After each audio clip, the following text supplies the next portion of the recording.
आगे के पंक्तियों में भी श्रद्धा के रूप सौंदर्य का ही वर्णन है। आगे के इस छंद में श्रद्धा जब मुस्कुराती है तो उसके अधरों की शोभा कैसे प्रतीत होती है, इसका चित्रण कवि ने किया है।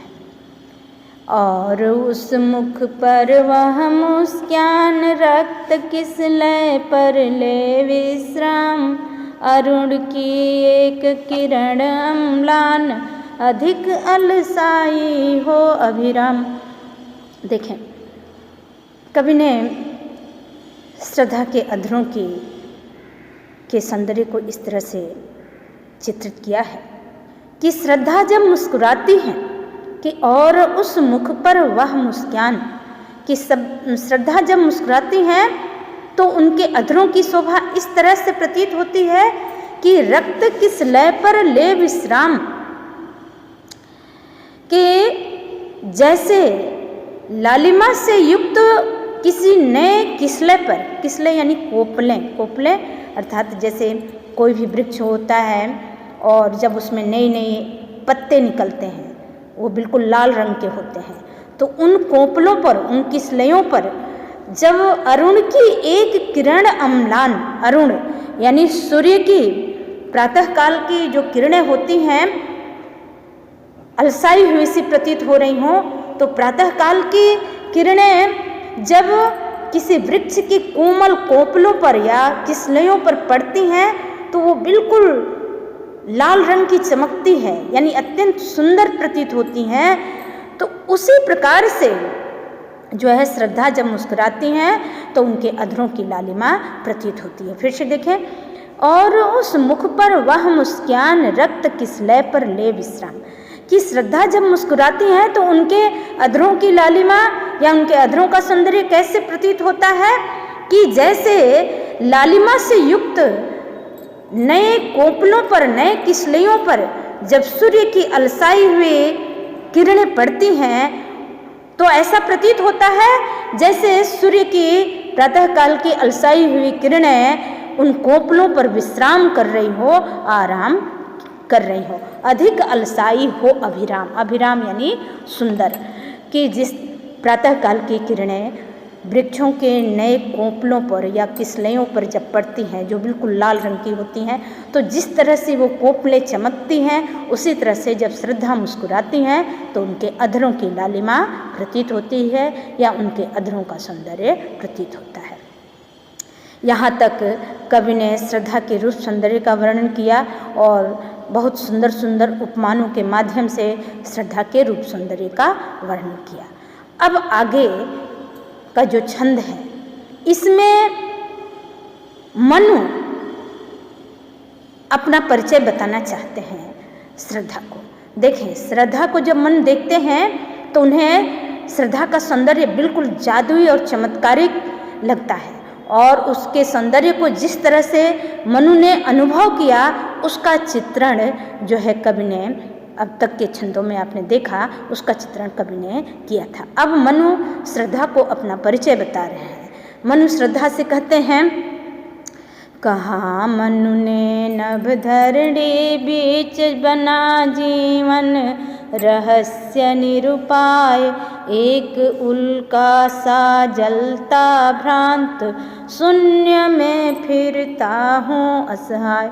कहते हैं कि हे आगंतुक, मेरा जीवन इस धरती और आकाश के बीच बिल्कुल निरुपाय हो गया है, निरुद्देश्य हो गया है। देखें, सृष्टि के प्रलय के कारण मनु का मन अत्यंत हताश है और निराश है। मनु ने अपने आंखों के समक्ष समस्त सृष्टि का विनाश देखा है, उसका प्रलय देखा है, इसलिए उनमें घोर हताशा और निराशा के भाव हैं और ऐसा भाव होना स्वाभाविक ही है। जाहिर सी बात है, जो व्यक्ति संपूर्ण संसार के विनाश को अपनी आंखों के समक्ष देखेगा तो उसके मन में जीवन के प्रति निराशा के भाव अवश्य जगेंगे।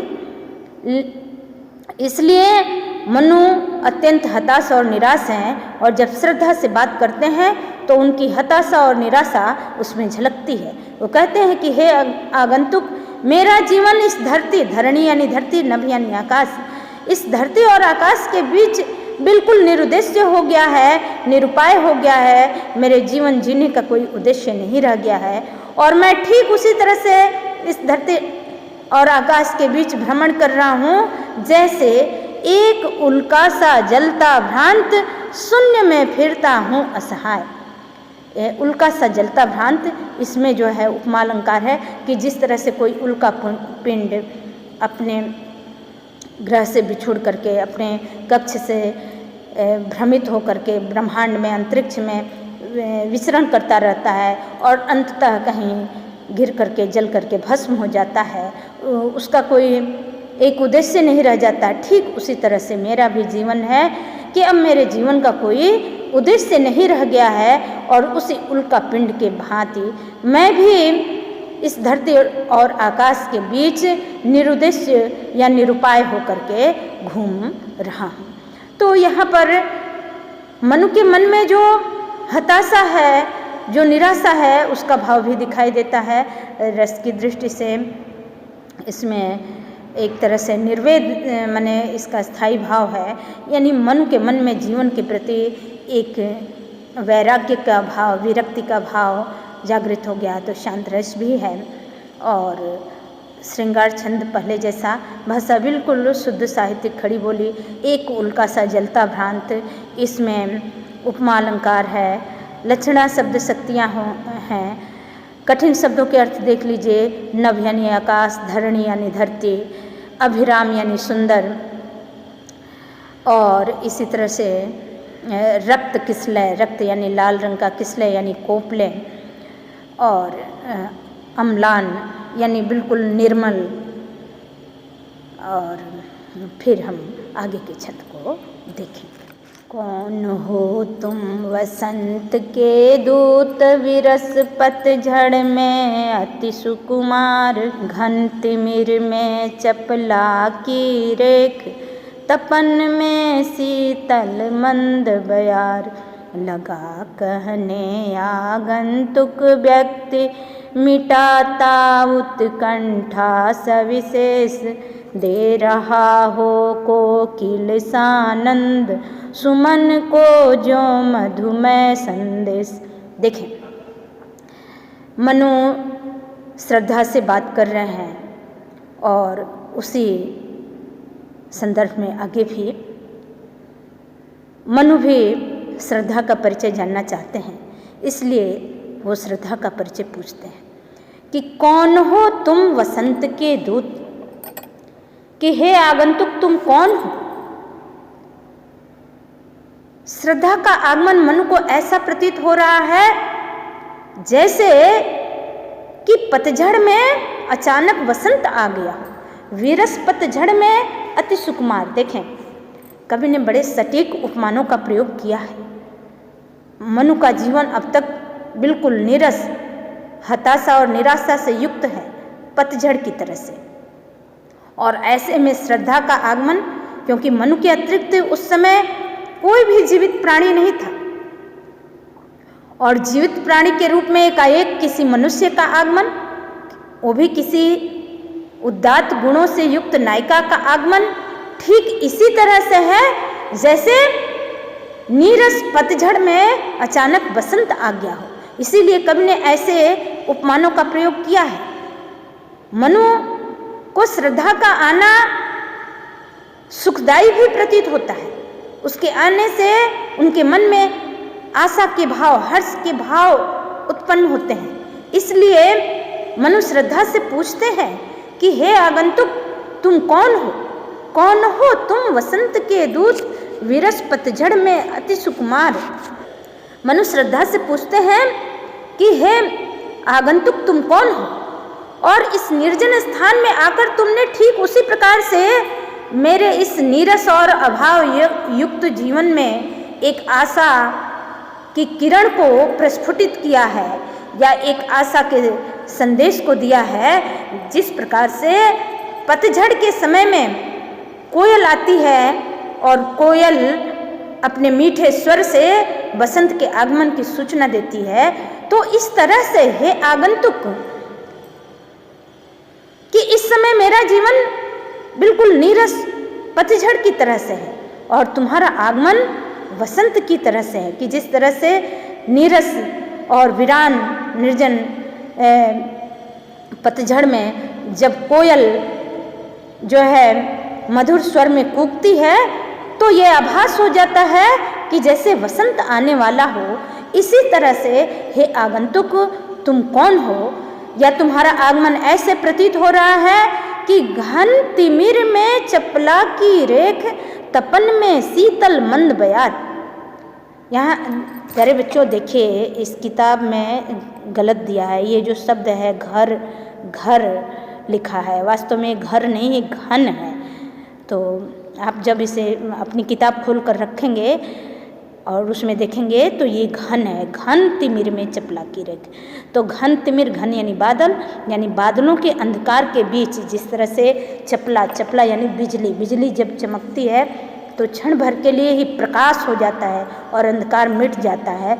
तो जिस तरह से घने काले घने बादलों के बीच बिजली चमकती है और प्रकाश हो जाता है, और उस प्रकाश के कारण जिस आनंद की अनुभूति होती है, श्रद्धा के आगमन से मन को अपने जीवन में इसी तरह की अनुभूति हो रही है, इसी तरह की प्रसन्नता की अनुभूति हो रही है।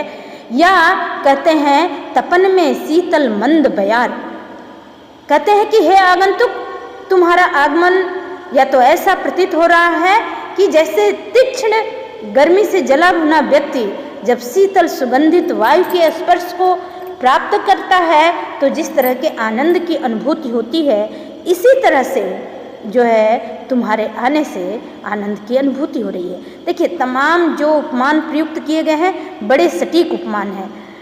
मनु जब तक अकेले थे उनका जीवन बिल्कुल नीरस है, वो हताशा, निराशा, विषाद और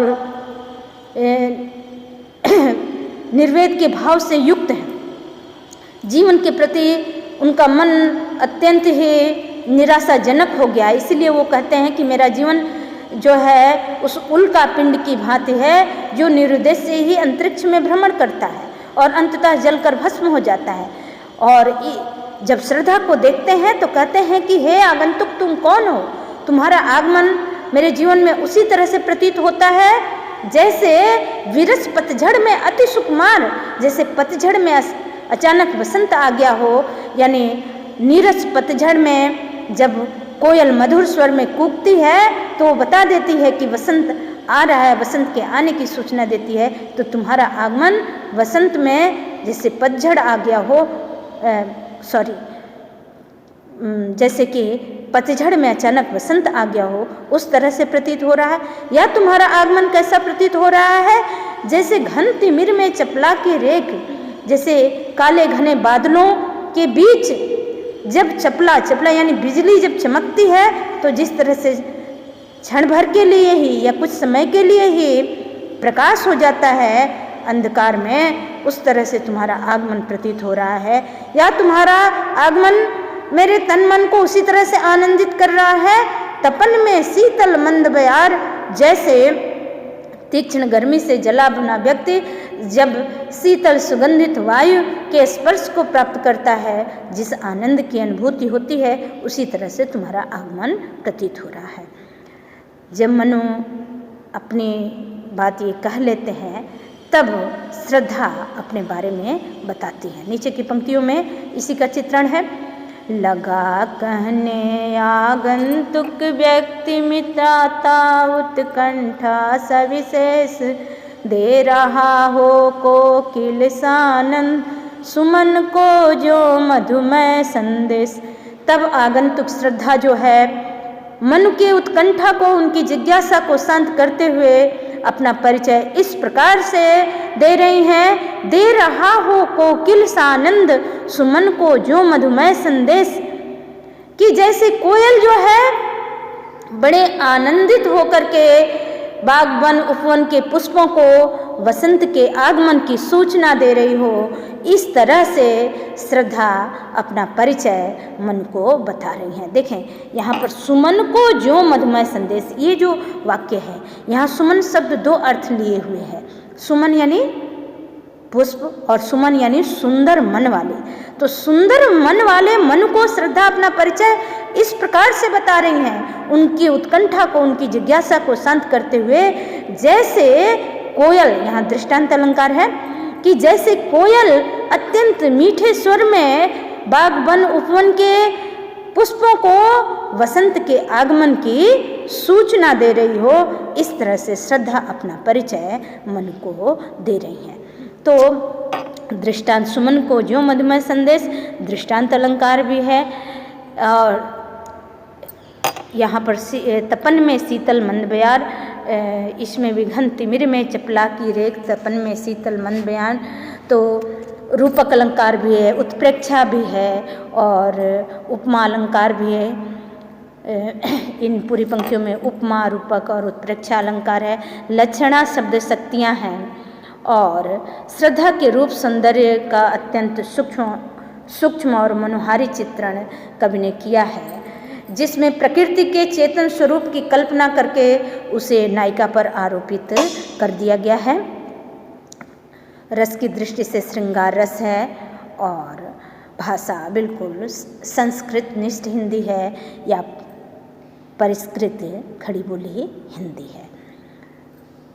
मान लीजिए इसमें एक प्रश्न बन जाए कि घन तिमिर में चपला की रेख, तपन में शीतल मंद बयार, इसका आप भाव लिखिए। तो इसका भाव ये हो गया कि श्रद्धा के आगमन से मन को ऐसी अनुभूति हो रही है कि जैसे काले घने बादलों के बीच में अचानक जब बिजली चमकती है तो वो क्षण भर में ही तिमिर यानी अंधकार को नष्ट कर देती है और प्रकाश हो जाता है। उसी तरह से मनु का जीवन निराशा और हताशा के अंधकार से भरा है और श्रद्धा का आगमन उस बिजली की तरह से है, जैसे काले घने बादलों के बीच बिजली चमक जाती है, प्रकाश हो जाता है। तपन में शीतल मंद बयार यानी निराशा और हताशा से युक्त मनु का जीवन ताप से तपे हुए व्यक्ति की तरह से है और जिस तरह से शीतल सुगंधित वायु का स्पर्श पाने के बाद उसे आनंद की अनुभूति होती है, उसी तरह से श्रद्धा के आगमन से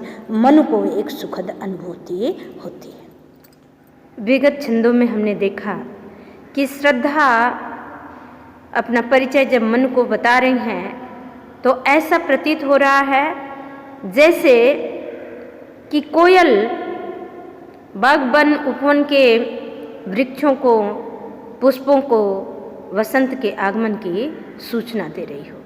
कि पिछले छंद में था कि दे रहा हो कोकिल सानंद, सुमन को जो मधुमय संदेश। अब उसी कड़ी में आगे श्रद्धा कहती हैं कि भरा था मन में नौ उत्साह, सीख लूं ललित कला का ज्ञान, इधर रह गंधर्वों के देश, पिता की हूँ प्यारी संतान, दृष्टि जब जाती हिमगिरि और प्रश्न करता मन अधिक अधीर, धरा की यह सिकुड़न भयभीत, आह कैसी है क्या है पीर। कहती हैं श्रद्धा कि हे मनस्वी, मेरे मन में ललित कलाओं को सीखने की एक तीव्र जिज्ञासा उत्पन्न हुई और उस जिज्ञासा को शांत करने के लिए एक नया उमंग, एक नया उत्साह लेकर के मैं गंधर्व लोक से पृथ्वी लोक पर आई। कि मैं गंधर्व लोक की एक कन्या हूँ और अपने पिता की अत्यंत प्यारी संतान हूँ। वो कहते हैं कि मैं ललित कला को सीखने के उद्देश्य से इस धरा पर आई। ललित कला के अंतर्गत चित्रकारी, संगीत और पेंटिंग इत्यादि चीज़ें आती हैं। तो वो कह रही हैं मैं इन्हीं कलाओं को सीखने के उद्देश्य से एक नए उत्साह के साथ इस धरा पर आई। लेकिन जब मेरी दृष्टि हिमालय के तरफ गई कि हिमालय का यह विस्तृत रूप जो धरती पर एक सिकुड़न के रूप में दिखाई दे रहा है, तो मेरे मन में अनेक तरह के प्रश्न उठते हैं कि दृष्टि जब जाते हिमगिरि और प्रश्न करता मन अधिक अधीर। हिमगिरि यानी हिमालय, कि जब हमारी दृष्टि हिमालय की तरफ गई तो मेरा मन अत्यंत अधीरता के साथ ये प्रश्न करने लगा कि पृथ्वी पर इतने विस्तृत रूप में यह सिकुड़न कैसी है? क्या यह पृथ्वी के हृदय में किसी गहरी वेदना या गहरी पीड़ा का परिणाम है? यानी धरा के हृदय में कोई इतनी गहरी पीड़ा रही होगी, वेदना रही होगी, जिसके कारण उसका यह रूप बना है, अर्थात वह सिकुड़ गई है। यानी पर्वतमालाओं की श्रृंखला को देख करके श्रद्धा आश्चर्यचकित भी होती हैं, उनका मन जो है दुखी भी होता है कि कहती हैं कि धरा की यह सिकुड़न भयभीत, कि धरा की यह जो सिकुड़न है, पर्वतमालाओं को एक सिकुड़न समझती हैं और यह अत्यंत ही भयावनी है, दुखद है। वो कहना क्या चाहती हैं कि मेरे मन में अनेक तरह के प्रश्न उठे कि क्या धरती के हृदय में, धरा के हृदय में कोई तीव्र वेदना रही होगी, पीड़ा रही होगी, जिसके कारण वह सिकुड़ गई है और उसका रूप इस तरह से है। और सोचती हैं आह कैसी है, क्या है पीर, कि इस तरह से इन बातों को सोच करके मेरा मन व्यथित हो गया, दुखी हो गया कि धरा के अंदर कितनी पीड़ा है, कितनी वेदना है। और वो यह भी सोचने लगी कि निश्चित तौर पर इस जगह पर रहने वाले व्यक्तियों का जीवन कितना जो है कष्टप्रद रहा होगा या कितना संघर्षमय रहा होगा। तो यहाँ पर श्रद्धा अपना परिचय बता रही हैं कि वो गंधर्व लोक की कन्या हैं, अपने पिता की प्यारी संतान हैं, और धरती को देख करके उनके मन में ऐसा प्रश्न उठता है जैसे धरती के अंदर बहुत गहरी वेदना रही होगी, पीड़ा रही होगी, इस कारण हिमालय की ये जो लंबी पर्वत श्रृंखलाएं हैं उस वेदना का परिणाम है कि धरती सिकुड़ गई है। तो जो है भाषा बिल्कुल शुद्ध साहित्यिक खड़ी बोली है और सामान्यतया प्रसाद गुण है, और इसके साथ साथ अभिधा शब्द शक्तियाँ भी हैं, लक्षणा भी हैं, और आगे के अब छंदों को देखेंगे। बढ़ा मन और चले पैर शैल मालाओं का श्रृंगार, आँख की भूख मिटी यह देख, आह कितना सुंदर संभार।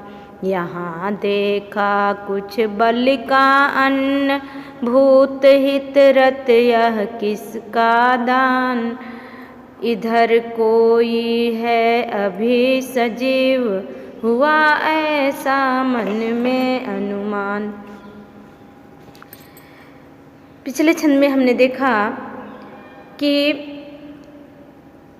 श्रद्धा कहती हैं कि पर्वत श्रृंखलाओं को देखकर उनके मन में ऐसे प्रश्न उठते हैं कि जैसे धरती के हृदय में कुछ गहरी पीड़ा रही होगी, वेदना रही होगी, जिसके कारण वह सिकुड़ गई है और इस तरह से पर्वत श्रृंखलाओं के रूप में दिखाई दे रही है। तो उसमें मानवीकरण के माध्यम से कवि ने जो है यानी प्रकृति का मानवीकरण कर दिया, पर्वत श्रृंखलाओं के रूप को दर्शाया है। श्रद्धा के मन में जो प्रश्न उठता है उसके माध्यम से अब श्रद्धा कहती है कि इस तरह से इस धरा की चीज़ों को देखने के लिए मेरे मन में एक नया उत्साह उत्पन्न हुआ और नई जिज्ञासा के साथ मैं आगे बढ़ती गई कि बढ़ा मन और चले ये पैर, कि मेरे मन में और भी जिज्ञासा उत्पन्न हुई इसे जानने के लिए, और क्रमशः मेरे पैर आगे की तरफ, मेरे कदम आगे की तरफ बढ़ने लगे। और जैसे जैसे मैं हिमालय की पर्वतमालाओं के तरफ आगे बढ़ते गई कि शैल मालाओं का श्रृंगार, आँख की भूख मिटी यह देख। श्रद्धा कहती हैं कि इस तरह से जैसे जैसे मैं हिमालय की तरफ बढ़ती गई तो हिमालय के दर्शन को पा करके मेरे मन में और व्याकुलता उत्पन्न हुई और मेरे कदम जो है आगे बढ़ने लगे। और इस तरह से कि शैल मालाओं का श्रृंगार, कि हिमालय की जो ऊंची ऊंची चोटियां हैं उन चोटियों पर जो हिम से आच्छादित हैं या हिम आच्छादित उन चोटियों को देख करके, उनके सौंदर्य को देख करके मेरे आँख में सौंदर्य को देखने की जो भूख थी वह भूख मिट गई। यानी कहना चाहती हैं श्रद्धा कि इस तरह से जैसे जैसे मेरे कदम हिमालय की पर्वतमालाओं की तरफ बढ़ते गए तो वहाँ पहुँचने के बाद हिम आच्छादित गगनचुंबी पर्वतमालाओं की और फैले हुए जो ऊंचे ऊंचे हरे भरे वृक्ष हैं, उन वृक्षों के समूह को देख करके, उनके सौंदर्य को देख करके मेरा मन प्रफुल्लित हो उठा और मेरे आँखों में सौंदर्य को देखने की एक जो भूख थी वह भूख शांत हो गई कि आँख की भूख मिटी यह देख आह कितना सुंदर संभार। कि मेरा मन यह चाहता था कि मैं ललित कलाओं को सीख लूं, उस जिज्ञासा को लेकर मैं इस धरा पर आई थी। और जैसे जैसे हिमालय की पर्वतमालाओं की तरफ आगे बढ़ती गई तो हिम आच्छादित पर्वत चोटियों को देख करके, ऊंचे ऊंचे हरे भरे वृक्षों को देख करके, ऐसे सुंदर दृश्य को देखकर मेरे आँखों में सौंदर्य को देखने का जो एक तरह की जो भूख थी वो भूख शांत हो गई और मेरा मन यह कह उठा आह कितना सुंदर संभार। कि यह आह कितना सुंदर दृश्य है। और आगे की पंक्तियों में यहाँ देखा कुछ बलिका अन्न भूत हित रत यह किसका दान, इधर है कोई अभी सजीव हुआ ऐसा मन में अनुमान। कहती हैं कि हे मनस्वी, इसी क्रम में मैं पर्वतमालाओं के सौंदर्य को देखते ही यहाँ तक पहुँची और एक जगह मैंने देखा कि बल के अन्न को देखा। यहाँ देखें, यहाँ बल के अन्न से आशय है कि वह अन्न जो जीवों के कल्याण के लिए गृहस्थ अपने घर से बाहर रख देते हैं या जब गृहस्थ यज्ञ आदि करते हैं तो जीवों के कल्याण के लिए दान स्वरूप कुछ दाने डाल देते हैं जिससे कि कोई भी जीव खा ले। तो श्रद्धा कहती है कि मैंने देखा कि यद्यपि इस धरा पर कोई भी जीवित प्राणी नहीं दिखाई दे रहा है, फिर भी मुझे कुछ बलि का अन्न दिखाई दिया। अर्थात यज्ञ में दान किए गए कुछ अन्न के दानों को मैंने देखा तो मेरे मन में ऐसा अनुमान हुआ कि कोई न कोई तो जीवित है जो प्राणियों की सेवा में लगा हुआ है। भूत हित रत यह किसका दान।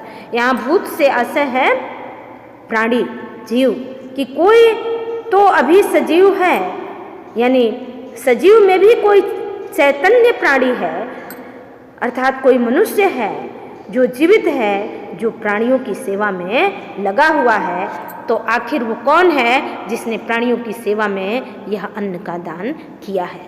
इधर कोई है अभी सजीव हुआ ऐसा मन में अनुमान। कहती है श्रद्धा, इस प्रकार उस बलि के अन्न को देखकर मेरे मन में ऐसा अनुमान हुआ कि कोई, यद्यपि यहाँ कोई दिखाई नहीं दे रहा है, फिर भी कोई न कोई सजीव अवश्य है, कोई चैतन्य प्राणी अवश्य है जो प्राणियों की सेवा में लगा हुआ है और प्राणियों के हित के लिए, उसके कल्याण के लिए ये बलि का अन्न जो है दान किए हुआ है। तो रस की दृष्टि से इसमें शांत रस है, अभिधा एवं लक्षणा शब्द शक्तियाँ हैं, प्रबंधात्मक शैली है, श्रृंगार छंद है और अनुप्रास अलंकार भी है, प्रश्न अलंकार भी है। तो इस तरह से कुछ कठिन शब्दों के अर्थ देख लें। संभार जो शब्द है, संभार यानी आह कितना सुंदर संभार, ये जो शब्द आया है तो संभार का अर्थ है मैंने दृश्य, और ये भूत, भूत यानी जीव प्राणी, हित यानी कल्याण।